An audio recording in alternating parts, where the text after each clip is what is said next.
mwa vitu ambavyo pia ni vibaya ni katika matumizi ya teknolojia. Kwa hiyo teknolojia hii imekuja kwa ajili ya kuboresha kasi ya matumizi ya vitu mbalimbali, kuboresha kasi ya kupatikanaji wa elimu kwa uwepesi, kwa urahisi, lakini pia mawasiliano, lakini hata biashara pia, utangazaji wa biashara mtandaoni. Ni rahisi sasa hivi kumwambia mtu kama ingia kwenye Instagram yangu utaona bidhaa zangu, utaona hiki na hiki. Lakini namna ambavyo inatumiwa na vijana imekuwa ni masikitiko makubwa, kwa sababu hata ukiangalia idadi ya kesi ambazo za cyber crime hizi au makosa ya kimtandao au uhalifu wa kimtandao, basi vijana ndo ambao wanahusika sana. Sasa kiwa kama kijana unatakiwa uitumie teknolojia katika njia ambayo ni bora, njia ambayo ni nzuri, njia ambayo itakufaidisha, lakini pia itafaidisha kizazi kinachokuja. Sasa Mustafa, katika maelezo haya ambayo umetoa, unafahamu pia nadhani umegusia pia ajira, fursa. Tuzungumzie upande wa fursa kwenye kutumia teknolojia kwenye fursa. Na hapa tujaribu kutofautisha baina ya wale watu ambao wanaishi mijini na watu ambao wanaishi vijijini kwenye kutumia fursa kupitia teknolojia. Unadhani kumeongezeka pengo au kumepunguza pengo baina ya vijana wa mjini na vijijini katika kutumia hii fursa ya teknolojia? Sasa hivi naona kumeongezeka fursa, kwa sababu kitazama kama unatembelea katika mitandao ya kijamii utaona, kwa sababu unajua vijijini mara nyingi kulikuwa pia kuna shida ya kufika hizi smartphone, hizi simu janja hizi za kupangusa.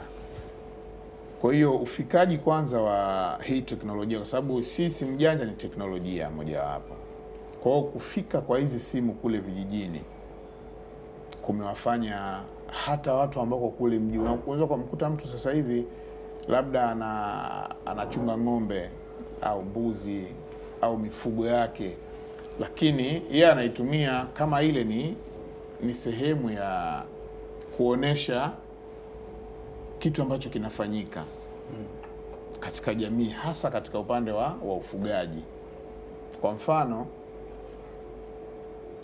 yupo kijana mmoja ambaye sitamtaja jina lake, lakini ye kila siku akienda kwenda kuchunga ng'ombe lazima update nini ambacho kinafanyika kule. Lakini pia kumbuka. Lakini pia ukiangalia sasa hivi watu walikuwa wanaona kama labda sekta ya kilimo ni sekta ambayo iko nyuma sana, lakini teknolojia imeenda kuonesha kuwa kumbe kuna vifaa ambavyo vinaweza vikatumika kwa ajili ya kurahisisha sekta ya kilimo. Lakini pia teknolojia hii kupitia mitandao ya kijamii, kupitia content mbalimbali, inaonyesha jinsi gani ambavyo ile kazi ya kilimo inavyofanyika. Kwa hiyo hata kule kijijini pia imekuwa na faida kubwa na faida nzuri, lakini pia inawarahisishia pia watu ambao wako kijijini kuweza kufahamu fursa ambazo zinaweza zikapatikana mjini. Kwa mfano, mjini ndio sehemu ambayo kunafanyika biashara, labda biashara za nguo na nini, mizigo mingi inafika hapa. Kwa watu ambao kwa kijijini ni fursa kwao pia kuingia labda katika mitandao ya kijamii na kuona okay, kuna duka fulani linauza bidhaa fulani kwa bei ya jumla, kumbe naweza nikachukua kule nikaleta huku na bado nikafanya biashara. Kwa hiyo imeleta impact nzuri pia kwa watu ambao wako kijijini kule. Lakini pia kuna jambo lingine bana Mustafa, sijika umeliona, la akili mnemba. Kadri teknolojia inavyozidi kukua na yenyewe pia yani muda unakwenda teknolojia inapanuka zaidi. Ndio. Mwanzoni ilikuwa ndo hivyo tunatumia kwenye, umezungumzia habari za kutafuta elimu, za kufanya hili, lakini sasa hivi kuna akili mnemba inafika hatua mpaka hizo ajira za hao watu ambao hata hao wana teknolojia wengine zimekufa na hatimaye zimechukuliwa na hii akili mnemba. Sijui tunaelekea katika wakati gani, kama sasa hivi bado hatujaweza kukimbizana na kasi hiyo, sijui miaka 30 ijayo kama tutaweza kufikia hiyo kasi ya teknolojia, kwa sababu akili mnemba inakuja kuchukua kila ambacho kilicho. Unajua sisi teknolojia ambayo ikitufikia sisi huku labda kwetu Tanzania mpaka ikifikia hatua ya kuweza kuapply huku kwetu, basi watu ambao wameanzisha kule pengine wao washatoka katika ile teknolojia. Yaani wao teknolojia nyingine sisi kwetu ndio imetufikia, ndio sasa tunaweza kuiapply. Hii akili mnemba ni changamoto kubwa sana, kwa sababu miongoni mwa vitu ambavyo vimeshindwa kudhibitika hasa katika nchi yetu hii ya Tanzania ni pamoja na hiyo akili mnemba AI. Vijana wamekuwa wakitumia vibaya sana kuliko vizuri. Yaani ukweli ni kuwa hii AI kwa Tanzania, matumizi ya hii AI mabaya ni mengi sana kuliko mazuri.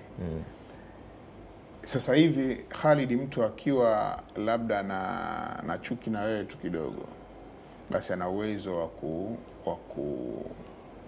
wa kutengeneza vile ambavyo yeye anataka ili jamii kuone Khalid yuko hivi kwa sababu ya akili mnemba.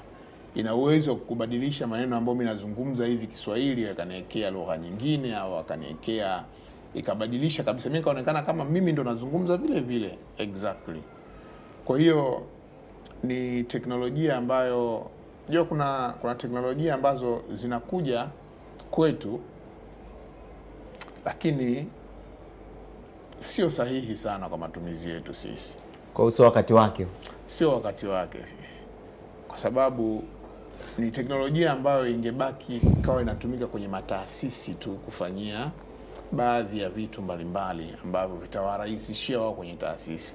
Lakini kuileta teknolojia hii ambayo kwa vijana ambao hawana elimu nayo, yani ya umuhimu wake, inaleta athari mbaya sana, kwa sababu tumeona watu wakitumia teknolojia ambayo kwa viongozi wakubwa wakitumia mpaka labda kwa watu ambao wana hadhi na kuwafanya waonekana kama ni watu ambao ni waovyo, kwa sababu ni hii akili mnemba au AI, kitu ambacho wewe umevaa kofia hivi, mtu anaweza kaivua hiyo kofia, anaweza kutoa ile kota ya kubakisha na singlendi. Kwa hiyo yani unakuta ni kitu ambacho for sure anakutengeneza atakavyo. Kwa hiyo sasa watu wameichukua katika matumizi hayo, yale matumizi mazuri watu hawatumii. Sasa hivi kidogo naanza kuona watu wanaanza kutumia pia hii njia ya sauti kidogo. Kuna watu wanaitumia vizuri kusaidia, yani inakurahisishia kufanya baadhi ya vitu katika upande wa sauti.